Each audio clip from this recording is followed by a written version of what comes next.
Бүгін біз атышулы құрылыс кодексі жобасының бірінші оқылымына шығардық. Бұл заңның қоғамымыздағы әсері зор. Қауіпсіз үйде тұрамыз ба, жоқ қауіпті үйлерде, қауіпті жағдайларда тұрамыз ба деген сұраққа жауап береміз. Құрылыс саласындағы заң үстемдік ала ма?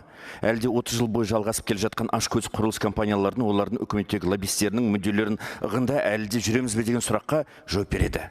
Бұл құрылыс кодексінің жобасы мемлекет пен құрылысшылар және азаматтық қоғаммен салауатты құрылыс нарығын, заңға негізден құрылыс қатынастарын орнатудағы үш жақты келісім шарт деп түсіну керек. Осы уақытқа дейін 30 жыл бойы құрылыс компаниялардың мүддесін қолдап, қорғап, асты үстіне түсіп, бар жағдайын жасап келдік. Олардың мүддесін, адамның мүддесін ысырып қойып, лоббистік сипаттағы заңдарды қабылдап, сот тәжірибесін олардың ығына өзгертіп, салықтан босатып, ақыры бүкіл қалаларымыздың сәулет құрылыс бейнесін түбегейлі өзгерттік. Тау бөктерлер кесіліп, тектоникалық аймақтармен көп қабатты үймен соғылып, жасыл аймақтар, саябақтар азайып, қалаларымыздың бетон геттоларына айналып кеткенін де байқамай қалдық. Адамды, халықты бірінші орынға қоятын уақыт келді. Бұл келісімге, жаңа ережеге құрылыс нарығы, құрылысшылар дайын ба? Бұл кодекстің жобасы мәжіліске келген кезде ең көп сын айтқан депутаттардың бірі мен едім.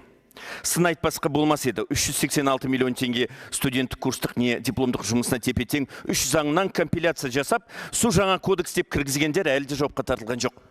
Бар болған екі шенеунікті тәртіптік жауапқа тартқан. Нас до второго чтения ждут поправки по ужесточению квалификационных требований и ответственность к строительным организациям, проектировщикам, экспертным организациям, авторскому сопровождению и технадзору. Этот кодекс для них должен быть выходом из зоны комфорта.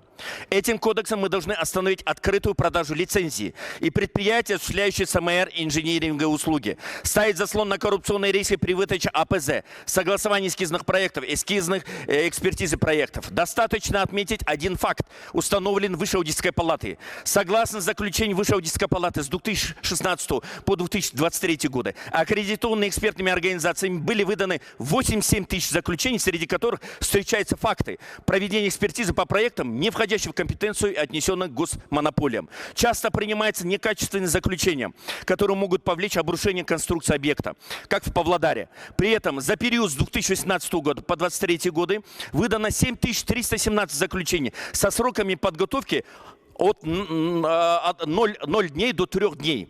Задается вопрос, как эксперт за столь короткое время, в течение одного дня, может принять положительное заключение на ПСД застройщика?